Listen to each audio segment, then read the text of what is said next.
নমস্কার। শিল্পীর গল্পকথা চ্যানেলে আমার সকল শ্রোতা বন্ধুদের স্বাগত জানাই। আমার আজকের নিবেদন সায়ন ভট্টাচার্যের লেখা একটা সাসপেন্স থ্রিলার। গল্পের নাম মতিহারির আতঙ্ক। এই গল্পের আগের পর্বে আমরা জেনেছি দানবাকার বৃক্ষবেষ্টনী দ্বারা আবৃত অরণ্যের মধ্যে এক জরাজীর্ণ পোড়ো জমিদার বাড়ি, যার রন্ধ্রে রন্ধ্রে জায়গা করে নিয়েছে অশ্বত্থ ও পাকুর গাছের পেঁচানো শিকড়। বেশিরভাগ অংশই ধসে পড়েছে বাড়িটার। সেই ধ্বংসস্তূপের একাংশে চড়তে গিয়ে একটা বড় বিপদের হাত থেকে রক্ষা পায় অভি। বিভার ক্ষণিকের দেখা অদ্ভুত ছায়া বিলীন হয় জঙ্গলের অন্ধকারে।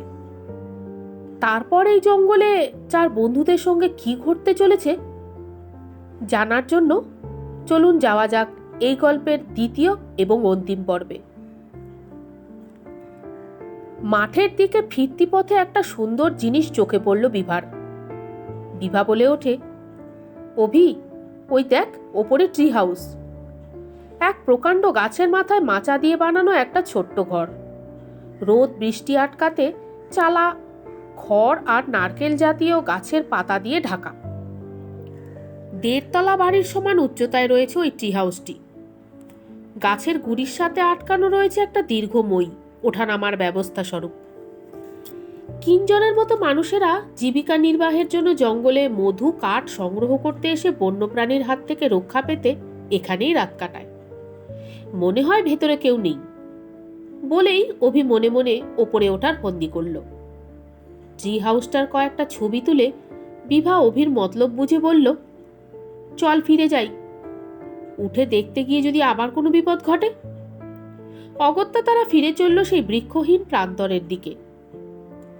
শরতের উচ্ছ্বাসে ও পড়ন্ত বেলার মিষ্টি রোদের ঝিলিকে পিকনিকের সরগরমে মেতে ওঠা মাঠে দুই বন্ধু ব্যস্ত হয়ে গেছে রান্নায়। সঙ্গীতের আবহ ছড়িয়ে পড়েছে মাঠের আনাচে কানাচে। মাঠের মধ্যে প্রবেশ করতেই মিষ্টি ইংলিশ গানটা কানে এলো তাদের। প্রতিটা শব্দ মনকে একটা আলাদাই প্রশান্তি এনে দিচ্ছে। বিভা বলে উঠল, এত ভালো লাগার গান শুনলে তো ঘুম চলে আসবে বৎস। পিকনিকে এসেছি না চিল করতে এসেছি বোঝাই অসাধ্য। বিভা শুকিয়ে যাওয়া মুখে খাবারের দিকে এগিয়ে এলো। সত্য বলে উঠল, তবে কি তুই ভোজপুরি গান শুনবি?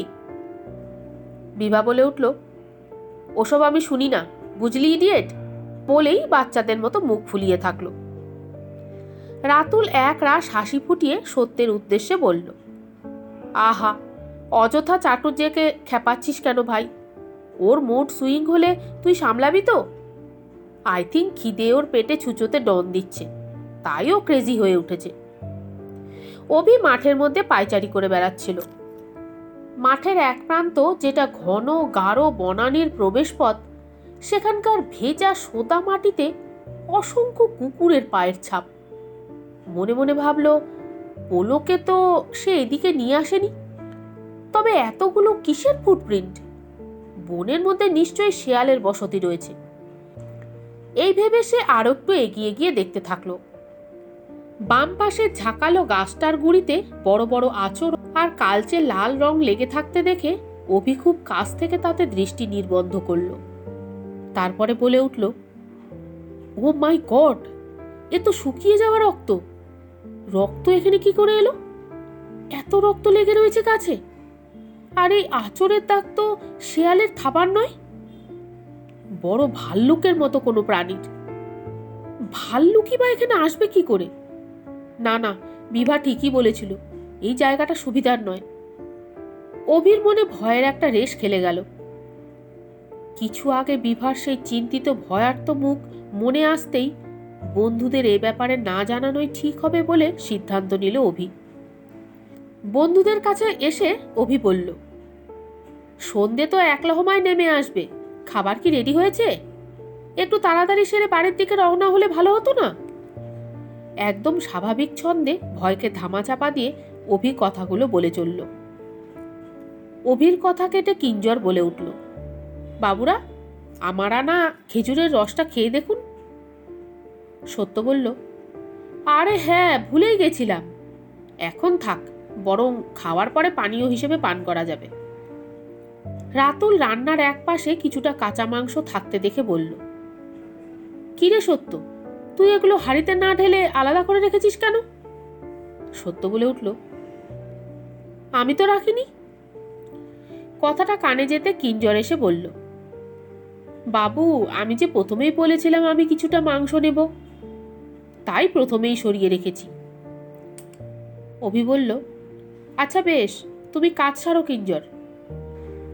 অভি ওদের ডেকে ক্ষীণ গলায় বলল, এটা এম্বারেসিং, এভাবে কথাটা না বললেই হতো। গরিব মানুষ তো, মনে হয় কাঁচা মাংস বাড়িতে নিয়ে গিয়ে পরিবারের সঙ্গে ভাগ করে খাবে একসাথে। সত্য বলে উঠল, আমরা কি করে জানবো সে কথা? সে যাই হোক, রান্না প্রায় ফিনিশের পথে। বিকেল আসন্ন। ইতিমধ্যে জঙ্গলের দিকে নিকষ কালো অন্ধকার নেমে এলেও দিঘির জলের প্রবাহীন ম্লান ঝিকিমিকিতে মাঠটি আলোকিত হয়ে উঠেছে। বালি হাঁসের দল সশব্দে বাড়িমুখ হয়েছে। বেলা শেষে পিকনিকের লাঞ্চের আয়োজন সম্পন্ন হলো। অভি আর সত্য মিলে খাবার সাজাচ্ছে। অভি প্যাক মেরে রাতুলকে বলল, তুই গিয়ে ডাক, তবে যদি তোর চাটুর্যের অভিমান ভাঙে। রাতুল বলে উঠল, এই ফাজলামি করা বন্ধ কর, এই সত্যর সংস্পর্শে এসে তুইও কেমন যেন বদলে যাচ্ছিস। সত্য বলে উঠল, শোন শোন, আমরা নাকি বদলে গেছি। তো সখা, তুমি যে প্রেমের হাওয়ায় দুলছ, সে ব্যাপারে কি তুমি জ্ঞাত? রাতুল ছুটে গিয়ে সত্যর গলা চেপে ধরে বলল, তবে রে, আপ তেরা খ্যার নেহি।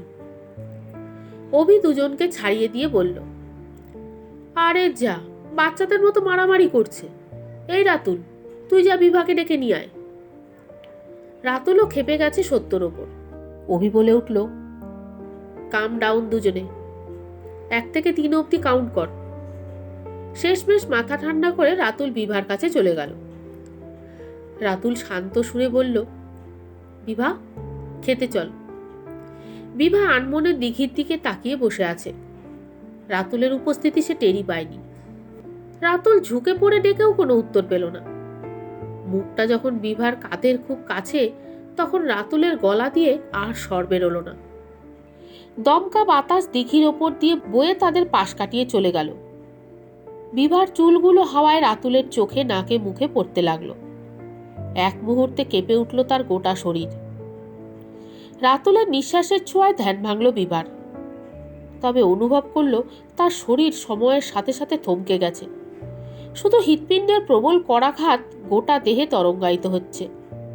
বিভা আর রাতুল কখনো এত কাছাকাছি আসেনি। বিভার চুলের সুবাসে মাদকতায় রাতুল আনমনে তার কানের কাছে ফিসফিস করে বলে ওঠে, তোকে আমার খুব ভালো লাগে, আই লাভ ইউ বিভা। শব্দগুলো কানে যেতেই বিভার হৃৎপিণ্ড আরো জোরে মাদলের কম্পাঙ্কে আঘাত করতে থাকলো। এই বুঝি হৃদয়টা থেমে যাবে কোনো এক চরম মুহূর্তে। নিজের আওড়ানো কথাগুলো নিজের কানে যেতেই আচমকা মোহভঙ্গ হয়ে উঠে পড়ে রাতুল। হতচকিত অবস্থায় বলল, sorry sorry, I am extremely sorry, ভুল করে আনমনে বলে ফেলেছি, প্লিজ কিছু মনে করিস না, তোকে ওরা খেতে ডাকছে। বলে লজ্জায় রাতুল জোরে জোরে পা চালিয়ে খাবার জায়গায় চলে গেল। বিভার মুখমণ্ডলে বিন্দু বিন্দু করে ঘাম ফুটে ওঠে। পুরো ব্যাপারটা ধাতস্থ করে সে যান্ত্রিকভাবে তাদের কাছে উপস্থিত হয়। সত্য বিবাদ ভুলে বন্ধুত্বের সুরে বলল, বাহ, দারুণ হয়েছে মাংসের ঝোলটা, তাই না রাতুল? অসংলগ্নভাবে উত্তর দিল রাতুল, হ্যাঁ কি? ও হ্যাঁ হ্যাঁ, ভালোই হয়েছে, ভালো ভালো। অভি বলে উঠল, তোরা দুজনে হঠাৎ মিউট হয়ে গেলি কেন? কিছু হয়েছে? মুখ দেখে মনে হচ্ছে ভূত দেখে ফেলেছিস। অভি বিভার উদ্দেশ্যে বলল, বিভা, তোর শরীর খারাপ লাগছে নাকি? শরীর খারাপ থাকলে বল আমাকে, আমি সাথে ওষুধ এনেছি। বিভা বলে উঠল, না তেমন কিছু না, শরীর ঠিক আছে, তবে মন উথাল পাথাল হচ্ছে। মনের ওষুধ আছে তোর কাছে? বিভা অকপটে কথাটা বলে। সত্য বলে উঠল, are you getting mad guys? বেশ কিছুক্ষণ নীরবতার মধ্যে কাটে মাঠটি। এদিকে কিঞ্জর খাওয়ার কাছে নেই। সে এই ফাঁকে গোটা মাঠের পরিধি ধরে হাঁটছে আর কিছু একটা ছুঁড়ে দিচ্ছে জঙ্গলের মধ্যে। সত্য বলে উঠল, বেশ খেলাম, পেট পুরো ভর্তি।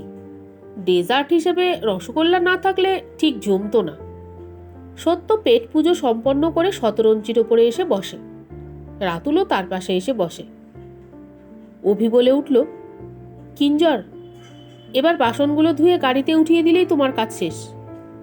বলে অভি মাঠ জুড়ে পায়চারি করতে থাকে। ধীরে ধীরে পশ্চিমা আকাশে সূর্যিমামা অস্ত যেতে থাকে। আধার ঘনিয়ে আসে মতিহারির বনানী ঘেরা প্রান্তরে। ঘড়িতে 5:40। প্রান্তরে আধার ঘনিয়ে আসার আগে সামান্য আলো রয়েছে। সত্য বোতল থেকে খেজুরের রস বের করে রাতুল আর অভিকে দিল। বিভা এসব খায় না, তা আগেই জানিয়ে দিয়েছে। অভি খেজুরের রস মুখে দিয়েই অদ্ভুত স্বাদ পেল। বলা বাহুল্য, মোটেই ভালো লাগলো না তার। তাই চুপ করে রসটা মাটিতে ফেলে দিল। অন্যদিকে বাকি দুজনের বেশ ভালোই লাগলো। ভরপেট মাংস ভাত খাওয়ার পর খেজুরের রস পেয়ে ঝিমুনি ভাব এলো তাদের। সারা দিন ধরে খেটেছে, তাই ক্লান্ত হয়ে পড়েছে। গাড়িতে বাসনপত্র তোলা পর্যন্ত না হয় একটু রেস্ট করুক, এই ভেবে অভি পুনরায় হাঁটতে লাগলো ফাঁকা ময়দানে। বনের ধার ঘেঁষে যাওয়ার সময় জুতোর তলায় কিছু একটা আটকালো তার। ফোনের ফ্ল্যাশ লাইট জেলে দেখলো মাংসের টুকরো। কিছুটা এগোতে বিক্ষিপ্তভাবে আরো কিছু টুকরো নজরে এলো তার। এ যে কিঞ্জরের কাজ তা নিশ্চিত। অভি মনে মনে ভাবল, কিঞ্জর মাংস বাড়িতে নিয়ে যাবে বলে বনের মধ্যে ছড়িয়ে দিয়েছে কেন? যাই হোক গে, এখন সেটা তার নিজের জিনিস। সে খাবে না ফেলবে সেটা সম্পূর্ণ তার ব্যাপার। খটকা লাগলেও সে ব্যাপারটা উপেক্ষা করে চলতে লাগলো। বিভা দিঘির দিকটায় রয়েছে, তার লক্ষ্য করে এগিয়ে চলল সেই দিকে। তারপর তার পাশে এসে দাঁড়ালো। দাঁড়িয়েই বলল, এবার খুলে বলতো কি হয়েছে? একটা দীর্ঘ নিঃশ্বাস ফেলে বিভা বলল, রাতুল আমাকে ডাকতে এসে অজান্তেই প্রপোজ করেছে। অভি বলে উঠল, বাহ, গ্রেট নিউজ! তা তুই কি বললি? বিভা বলল, আমি শুনে একদম থমকে গেছিলাম। মানে এটা ঘটবে আমি ভাবতেই পারিনি। তখন উত্তর দেওয়ার মতো অবস্থায় ছিলাম না আমি। হঠাৎ বডিটা যেন আমার ফ্রিজ হয়ে গিয়েছিল। আমি শুধু ফ্যালফ্যাল করে তাকিয়েছিলাম। বিভা কথাগুলো একটানা বলে গেল।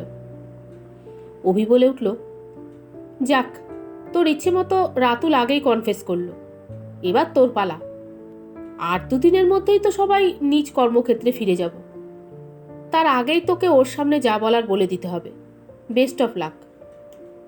বিভা বলল, আর তো 2 দিন। I will try my best. Bibha আত্মবিশ্বাস জাগিয়ে কথাটা বলল। অভি বলল, আমি যাই, দেখি তো কিঞ্জরের কাজ কতটা এগোলো। তুই একা থাকিস না, ওদের কাছে গিয়ে বস। বলেই অভি কিঞ্জরের দিকে এগিয়ে চলল। অভি বলল, কিঞ্জর, সন্ধে তো নেমে এলো, তোমার কাজ আর কত দূর? কিঞ্জর বলে উঠল, এই তো কটা বাসন রয়েছে, কিছুক্ষণের মধ্যে কাজ হয়ে যাবে। বলেই কিঞ্জর বাসন ধুতে মনোযোগ দিল। কালো চাদর বিছিয়ে দেওয়ার মতো আধার ঘনিয়ে এলো মাঠ জুড়ে। অভির বিশ্রামরত সঙ্গীদের দিকে একবার তাকিয়ে নিয়ে কিঞ্জর বনের দিকে দৃষ্টিপাত করে কাজ করতে লাগলো। তার কাজের গতি ধীরে ধীরে স্লথ হয়ে যেতে লাগলো। খুব ধীর গতিতে বাসন পরিষ্কার করতে লাগলো কিঞ্জর, আর উৎসুক হয়ে বারবার বনের দিকে তাকাতে লাগলো। তার হাব ভাব ধীরে ধীরে পাল্টে যেতে লাগলো। বনের দিকে কিছু একটা আন্দাজ করে একটা শয়তানি হাসি খেলে গেল তার মুখে। তারপর মাথা নিচু করে আবার কাজে মনোসংযোগ করলো। অভি বুঝতে পারল কিঞ্জর কিছু একটা তীব্র প্রতীক্ষায় রয়েছে। অনেকক্ষণ ধরে এসব সহ্য করে মাথা গরম করে কর্কশভাবে বলে উঠল অভি, এই কটা বাসন ধুতে এত সময় লাগে? এত আস্তে কাজ করলে এ জন্মে তোমার কাজ শেষ হবে না। এবার ছাড়ো, তুমি বাসনপত্র গাড়িতে তুলে দিয়ে রেহাই দাও আমাদের। চারিদিক একদম নিঝুম হয়ে রয়েছে, কোথাও কোনো সাড়া শব্দ নেই। নিশাচর পাখির ডাক কিভাবে যেন উবে গেছে। গাছের ওপরের ডালপালাগুলিতে জোনাকি উড়ে বেড়াচ্ছে দিশাহীনভাবে। অপূর্ব লাগছে তা দেখতে। দীপাবলির রাতের আলোকবাতির মতো এ এক প্রাকৃতিক নিদর্শন। পূর্ণিমার রাতে চাঁদের আলোর জ্যোৎস্না এক মাদকতায় ভরিয়ে দিচ্ছে প্রাণ। হঠাৎ একটা পচা গন্ধ নাকে ভেসে এলো। বনের ভেতরে মাটিতে আচ্ছাদিত শুকনো পাতার অনবরত খসখস শব্দ শোনা গেল। কে কে করে 1 2 3, তারপর অজস্র জন্তুর বীভৎস শব্দে মাঠের প্রান্তর ভরে উঠল। রক্ত জল করা অতি প্রাকৃতিক শব্দে সিদ্ধারা দিয়ে ঠান্ডা স্রোত বয়ে গেল অভির। রাতুল আর সত্যর তন্দ্রাচ্ছন্ন শিথিল ভাবটা এক ঝটকায় কেটে গেল। বিভা ভয়ে তৎক্ষণাৎ উঠে দাঁড়ালো। অভি আর তার সঙ্গীরা দেখতে পেল ক্ষুদ্র ক্ষুদ্র আলোকবিন্দু জ্বলে উঠেছে তাদের চারিদিকের জঙ্গলে। তাদেরকে লক্ষ্য করে আলোকবিন্দুগুলো ক্রমশ এগিয়ে আসতে লাগলো। বিভা অস্ফুট স্বরে বলে উঠল, এই এই অভি, ওগুলো কি এগিয়ে আসছে রে? রাতুল ভয়ার্ত কণ্ঠে বলে উঠল, শিয়াল শিয়াল আগিয়ে আসছে। কথা আটকে যাচ্ছে তার। সত্যর গলা দিয়ে আর আওয়াজ বেরোয় না। সে অস্ফুট স্বরে বলল, ওটা ওটা শিয়ালের ডাক নয়, ওটা। ঠিক সামনে ঘটে চলা হাড় হিম করা মুহূর্তে হিংস্র পশুকুলের দিকে অভি টর্চ জেলে ধরতেই তার সঙ্গীতের সমস্ত কল্পনা এক লহমায় উবে গেল। অভির বুকের ভিতরটা ধরাস করে উঠল। হায়না, হায়না এগুলো, সাবধান। 100 মিটারের ব্যবধানে ঝাঁকে ঝাঁকে হায়নার দল জ্বলন্ত চোখ জোড়া নিয়ে জ্যান্ত ভাসির সুরে এক পা করে এগিয়ে আসতে থাকলো তাদের দিকে। টর্চের আলো পড়তেই হিংস্র পশুগুলোর গতি ত্বরান্বিত হলো। রাতুল কাপা কাপা গলায় বলল, ওগুলো আমাদের দিকে এভাবে এগিয়ে আসছে কেন? পেছন দিক থেকে আগত এক জোরালো শয়তানি হাসির শব্দ মাঠের নৈশ্য পরিবেশকে আরো কিছুটা বিভৎস করে তুলল। বিভাও প্রচণ্ড চিৎকার করে বলল, এই কিঞ্জর, তুমি ওভাবে হাসছো কেন? ওগুলোকে তাড়াও, আমাদের বাঁচাও। কিঞ্জর দ্বিগুণ উত্তেজনা লাভ করে আরো জোরে জোরে হাসতে লাগলো।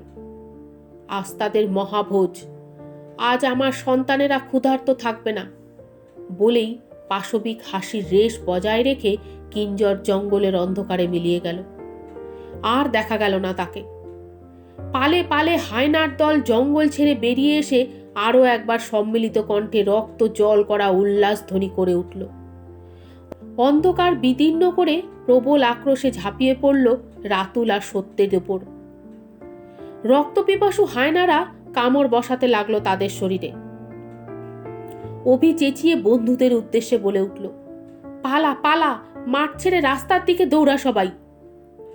আত্মরক্ষার জন্য যতটা হাত পা নাড়ানো প্রয়োজন ততটা করেও শেষ রক্ষা করতে পারল না সত্য। একটা হায়নাকে আঘাত হানলেও আরো 3টে পেছন দিক থেকে ছেঁকে ধরে খুবলে খেতে লাগলো তাকে। রক্তবর্ণা চাঁদের আঁচ লাগলো বনানী আবৃত মাঠের কোমল ঘাসের ওপরে। সূর্যস্নাত দিবায় যে মাঠ প্রান্তরকে অত্যন্ত মধুর বলে মনে হচ্ছিল, আধারের করাল গ্রাসে তাতেই রচিত হলো নৃশংস নারকীয় পরিবেশ। অভির ওপরে এক হিংস্র হায়না ঝাঁপিয়ে পড়তেই সজোরে লাথি কষালো সেটার উদ্দেশ্যে। ছিটকে দূরে গিয়ে আর্তনাদ করে উঠল পশুটি। ক্ষিপ্ত হয়ে উঠল সাপদের দল। লোলুপ দৃষ্টিতে 3 জনের পিছু নিল। মাঠ ত্যাগ করে জঙ্গলের মধ্যে দিয়ে রাস্তার দিকে দৌড়ালো তারা। পেছন দিক থেকে ধেয়ে আসতে লাগলো নির্ঘাত মৃত্যু। বেঁচে ফিরতেই হবে তাদের। আর কিছুটা অতিক্রম করলেই গাড়ির কাছে পৌঁছবে তারা। হঠাৎ 2টি হায়না এসে মুখোমুখি পড়ল তাদের। বিভা অন্ধকারে বিভ্রান্ত হয়ে দলছুট হয়ে গেল। জঙ্গলের কোনো এক কোণে হারিয়ে গেল সে। হাতের কাছে শুকনো গাছের ডাল পেয়ে অভি সেটা সজোরে গেঁথে দিল হিংস্র পশুটার ওপর। অন্যটি তাক বুঝে পালালো। বিভা বিভা করে চিৎকার করে ডেকেও না পেয়ে অভি আর রাতুল পরি কি মরি করে অন্ধের মতো দৌড়ে চলল নিকষ কালো চাদরের মধ্যে দিয়ে। বাঁচতে হলে দৌড়াতেই হবে, এর কোনো বিকল্প নেই। জঙ্গলের মধ্যে দিয়ে দৌড়াতে গিয়ে গাছের ডালপালায় লেগে চিরে যেতে লাগলো তাদের শরীরের নানা অংশ। না, সুস্থভাবে বাড়ি ফিরতে হলে উপেক্ষা করতেই হবে এইসব তুচ্ছ আঘাতকে। হাঁপিয়ে উঠলেও মনোবল বাড়াতে থাকে তারা। হাত বদলি করে টর্চ লাইটটা পৌঁছায় রাতুলের হাতে। শূন্য দৃষ্টিতে এগিয়ে যেতে যেতে হঠাৎ গর্তে পা ঢুকে মাটিতে আছড়ে পড়ে রাতুল। টর্চটা পাথরে ঠুকে আলো নিভে যায়। অভি তখনও প্রাণপণে ছুটে চলেছে। সে অনুভব করলো রাতুল মাটিতে পড়ে গেছে। পেছন দিক থেকে রাতুলের ভেসে আসা আওয়াজ, অভি বাঁচা! বা অসমাপ্ত রয়ে গেল রাতুলের কথা। কথা শেষ করার আগেই হায়নার দল তার টুটি কামড়ে ধরে ছিঁড়ে খুবলে খেতে শুরু করলো তাকে। সেই হায়নাগুলোর আক্রোশ আর একজনের প্রাণ নিয়েও ক্ষান্ত হলো না। ঝাঁকে ঝাঁকে হিংস্র পশুগুলো ধাওয়া করলো অভিকে। রাতুলকে বাঁচাতে গেলে আর জীবন যুদ্ধে জয়ের আশা থাকতো না তার। না, আর সে পারবে না। চরম মাত্রায় হাঁপিয়ে উঠেছে সে। তবে কি তার সঙ্গীতের মতো তারও অপমৃত্যু হবে এই মতিহারির অভিশপ্ত জঙ্গলে? গাড়ি চোখে পড়তেই বাঁচার প্রাণ শক্তি জেগে উঠল অভির। শেষবারের মতো দেহের সমস্ত শক্তি জড়ো করে প্রাণপণে গাড়ির দিকে ছুটল। গাড়ির চাবি বরাবরই তার কাছে ছিল। পোলো গাড়ির ভেতর থেকে সবকিছু দেখে সমানে গর্জন করছিল। গাড়ির দরজাটা খুলতেই প্রভুকে রক্ষার তাগিদে পোলো গাড়ি থেকে ছুটে বেরিয়ে গিয়ে ঝাঁপিয়ে পড়ল ওই নরকের জান্তব দস্যুগুলোর উদ্দেশ্যে। অভি গাড়িতে উঠে পড়ে পোলোকে ফিরে আসার জন্য ডাকলেও কোনো কথা শুনল না পোষ্যটি। অগত্যা নিজেকে রক্ষার জন্য গাড়ির দরজা লক করে দিল অভি। সেই গাড়ির ভেতর থেকে দেখল তার প্রিয় পোষ্যটি বীরের মতো একের পর এক হায়নার নাশ করছে। এত হিংস্রতা সে কখনো তার এই প্রাণতুল্য সাথীর চোখে দেখেনি। দীর্ঘ 6 বছরের প্রভু পোষ্যের সম্পর্কে এই ভয়ঙ্কর রূপ কখনো ফুটে ওঠেনি। Breed name German shepherd. যতই নরম ব্যবহার করুক, হিংস্রতা তার রক্তের ফোঁটায় ফোঁটায়। প্রবল তর্জন গর্জনে মেতে উঠেছে সেই পৈশাচিক পরিবেশ। বিকট গন্ধে ভারী হয়ে উঠেছে বাতাস। গাড়ির হেডলাইটে কিছুটা দৃষ্টিগোচর হচ্ছিল পোলোর সাহসিকতা। আলো আধারির খেলায় এক অবয়ব চোখে পড়ল অভির। বুঝতে অসুবিধা হলো না যে সেটি কিঞ্জর ছাড়া আর কেউ নয়। তার মুখমণ্ডল এখন আর মানুষের মতো মনে হচ্ছে না। চোখের সামনে সেই দৃশ্য দেখে প্রাণ শক্তির শেষ বিন্দুগুলিও শুকিয়ে যেতে লাগলো অভির। কিঞ্জরের সারা শরীর জুড়ে এখন ঘন লোমের আস্তরণ। তার ক্যানাইন দাঁতগুলো স্বাভাবিকের তুলনায় অনেকটা বড়। চোখের মণিগুলোতে গাড়ির আলো পড়ে হায়নার মতো জ্বলজ্বল করছে। মুখটা সূচালো ও বিকৃত হয়ে হিংস্রতা জেগে উঠেছে তার মুখে। গল্পে মানুষ নেকড়েতে পরিবর্তিত হলে ঠিক যেমনটা দেখতে লাগে, তার চেয়েও ঢের ভয়ঙ্কর সেই রূপ। আঙ্গুলের বড় বড় ধারালো নখ দিয়ে নেকড়ে রূপী কিঞ্জর মুখ থেকে লালা ফেলতে ফেলতে অভির দিকে অগ্রসর হতে লাগলো। পোলো আজ দৃঢ় প্রতিজ্ঞ। প্রভু হোক বা বন্ধু হোক, অভিকে যেভাবেই হোক বাঁচাতেই হবে। নেকড়ে মানবের দিকে চরম হিংস্রতা নিয়ে ঝাঁপিয়ে পড়ে এক মুহূর্তে ধরাশায়ী হয় পোষ্যটি। নিকটে বাঁকা ভাবে দণ্ডায়মান পৈশাচিক জীবটি এক হাত দিয়ে ধরে অন্য হাতের নখগুলো সজোরে গেঁথে দেয় পোলোর পেটে। তারপর তার সামনেই পোলোর পেট চিরে দিতে থাকে সাক্ষাৎ শয়তানরূপী কিঞ্জর। কুকুরটির ছটপট করা দেহ ছুঁড়ে দেয় ক্ষুধার্ত জন্তুগুলোর দিকে। হায়নাগুলো টেনে ছিঁড়ে খুবলে খুবলে খেতে থাকে অভির সেই প্রিয় পোষ্যটির দেহটিকে। দৃশ্যটি সহ্য করতে না পেরে গাড়ির ভেতরেই বমি করে ফেলে অভি। মুহূর্তের মধ্যে গাড়ির চারিদিকে ছেকে ধরল হায়নার দলগুলো। গাড়ির ওপর চড়ে আঁচড়ে দিতে থাকে। অভি আর হিংস্র হায়নাগুলির মধ্যে শুধু একটা কাচের চাদরের ব্যবধান। জন্তুগুলো রোষে তার তছনছ হলে সব শেষ। ভবলীলা সাঙ্গ হবে অভির। তৎক্ষণাৎ হুঁশ ফিরে এলো অভির।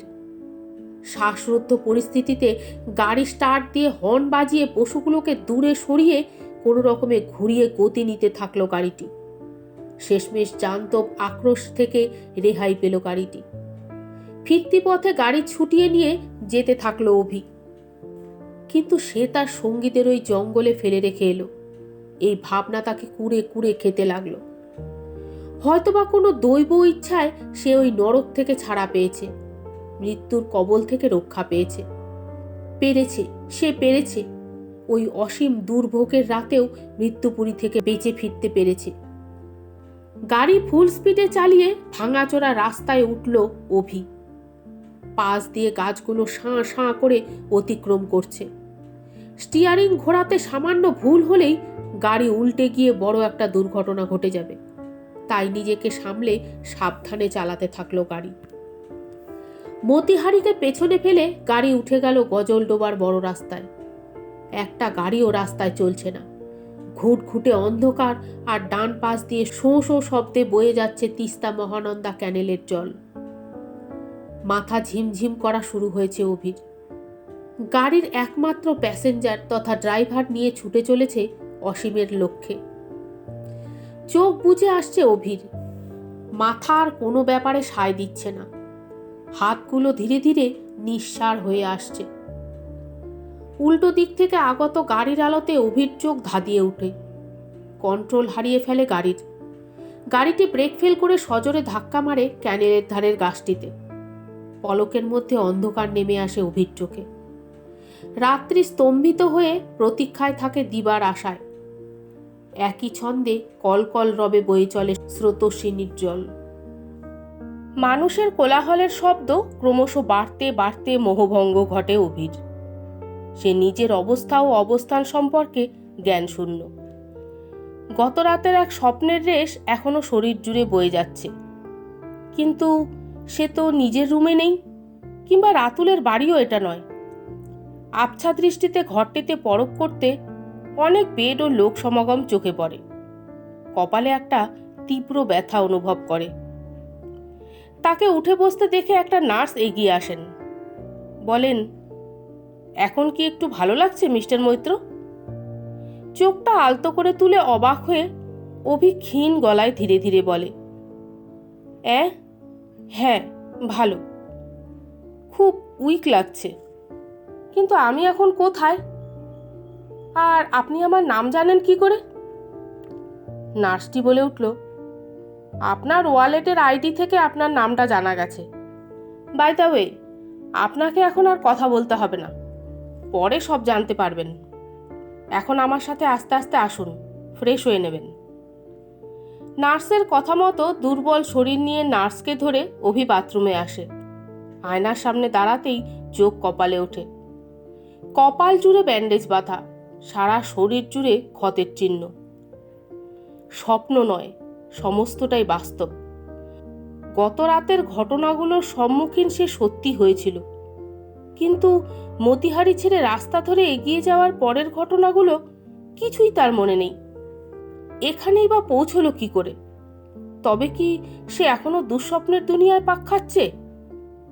চোখে বারবার জলের ঝাপটা দেওয়া থামিয়ে ফিরে এলো নিজের বেডে। গ্লুকোজ ওয়াটারের জন্য এখন কিছুটা তরতাজা অনুভব করছে অভি। আধ ঘন্টা ধরে গত রাতের কথা ভেবেই চলল। তার সামনে এসে দাঁড়িয়েছেন ডক্টর আর একজন উর্দিধারী পুলিশ। এসে তারা বলল, mister Maitra, do you feel better now? কথাগুলো সামনে থেকে ভেসে এলো। অভি তাদের দিকে তাকিয়ে বলল, ইয়েস আই ডু, বাট। তারা বলে উঠল, আপনি এখন শিলিগুড়ির মহকুমা হাসপাতালে। গত রাতে আপনার কার অ্যাক্সিডেন্ট হয়েছিল। Mister Sen last night patrolling করার সময় আপনাকে দুর্ঘটনাগ্রস্ত দেখে হসপিটালে অ্যাডমিট করেন। আপনার ফোরহেড থেকে খুব ব্লিডিং হচ্ছিল। চিন্তার কিছু নেই, আপনার বডিতে ক্ষতগুলোর ফার্স্ট এড হয়ে গেলে আপনাকে ডিসচার্জ করে দেওয়া হবে। সাব ইন্সপেক্টর মিস্টার সেন বললেন, মিস্টার মৈত্র, আপনাকে আমার সাথে একবার থানায় যেতে হবে, কিছু ফর্মালিটি আছে, আর আপনার গাড়িটাও এখন থানায়। ব্রেকফাস্ট করে অভি মিস্টার সেনের গাড়ি করে বেরিয়ে পড়ে। গাড়িতে এক কনস্টেবলও রয়েছে। রাস্তা জুড়ে চলল বাক্যালাপ। বয়স্ক অফিসারটি কথা শুরু করেন। বলেন, কাল রাতে গজলডোবার হাই রোডের ধারে পেট্রোলিং করার সময় দেখলাম একটা গাড়ি ক্যানেলের ধারে গাছে ধাক্কা মেরে পড়ে রয়েছে। নেমে দেখলাম আপনি স্টিয়ারিংয়ে মাথা ঠুকে পড়ে রয়েছেন আর রক্ত গড়ে পড়ছে কপাল বেয়ে। তৎক্ষণাৎ আমি হসপিটালে আপনাকে অ্যাডমিট করি। যাই হোক, গত রাতের অ্যাক্সিডেন্টে আপনি কপাল জোরে বেঁচে গেছেন, বুঝলেন মিস্টার মৈত্র? অভি নতশিরে বলল, অসংখ্য ধন্যবাদ স্যার, আমার প্রাণ বাঁচানোর জন্য। আমি আপনার কাছে চিরকৃতজ্ঞ। আর আমি বয়সে আপনার থেকে অনেক ছোট, তাই আপনি করে বলবেন না প্লিজ। আমার নাম অভি। অফিসারটি বলল, বেশ, কিন্তু অভি, তুমি ব্যাপারটা বুঝলে না। কাল তুমি সলিল সমাধি হয়ে যেতে। অভি বলে উঠল, মানে? সেটা আমি ঠিক বুঝতে পারলাম না আপনার কথা। অফিসার বলে উঠল, ভাগ্যিস ওই গাছের সাথে তোমার গাড়িটা ধাক্কা লেগেছিল, না হলে ওই ক্যানেলের স্রোতে গিয়ে পড়তে তুমি। ওটা তিস্তার জল, খুব খরস্রোতা তিস্তা। জলস্রোতের মাঝে দক্ষ সাঁতারু ছাড়া সারভাইভ করে ফিরে আসা অসম্ভব। তার মানে জলে পড়লে তোমার মৃত্যু নিশ্চিত ছিল। অভি বলে উঠল, এমনিতেই কাল আমার মৃত্যু নিশ্চিত ছিল। সে এতটাই আস্তে কথাগুলো বলে যে মিস্টার সেনের কান পর্যন্ত পৌঁছায়নি। মিস্টার সেন বলে উঠল, গত রাত্রে তুমি কি ড্রিঙ্ক করে গাড়ি চালাচ্ছিলে ইয়ংম্যান? অভি ব্যস্ত হয়ে বলে ওঠে, না স্যার, আমি ড্রিঙ্ক করি না। আমার পেছনে যে ও ছিল। মিস্টার সেন বলে উঠলেন, শান্ত হও। না, মানে ডক্টরও সেম কথা বলেছিলেন আমাকে। আমি জাস্ট কনফার্ম হলাম। গাড়ি থেকে নেমে অভি ওপরে তাকিয়ে লেখাটা পড়ে, শিলিগুড়ি পুলিশ স্টেশন। থানার মধ্যে বেঞ্চে বসেছিল অভি। গত রাতের সব কথা তার ধীরে ধীরে মনে পড়ে যেতে লাগলো। সত্য, বিভা, তারপর রাতুল, কেউ আর তার সাথে নেই, মিলিয়ে গেছে বনানীর গভীরতায়। রাতুলের সেই শব্দগুলো, অভি বাঁচা, বারবার প্রতিধ্বনিত হচ্ছে তার কানে। পোলোর সেই নির্মম মৃত্যু বারবার পুনরাবৃত্তি হচ্ছে তার চোখের সামনে। অভি দুঃখে কাতর হয়ে মাথা নিচু করে বসে থাকে। চোখের কোণ থেকে গাল বেয়ে অশ্রুধারা পড়তে থাকে মেঝের ওপর। মিস্টার সেন এসে বললেন, এ কি, তুমি কাঁদছো কেন? এসো, ভেতরে এসো। সামনের একটা চেয়ার দেখিয়ে মিস্টার সেন বললেন, বসো এখানে। শান্তভাবে আমাকে গত রাতের অ্যাক্সিডেন্টের কারণটা খুলে বলো তো। আর কে তোমার পিছু নিয়েছিল? কার কথা তুমি বলছো? অভি বলে উঠল, স্যার প্লিজ ওদের বাঁচান, ওরা যে ওখানেই আটকে আছে। Please sir, I beg you. Mister Sen বলে উঠলেন, ওরা কারা? তুমি একটু জল খেয়ে ধীরে ধীরে আমাকে সব কথা বলো তো।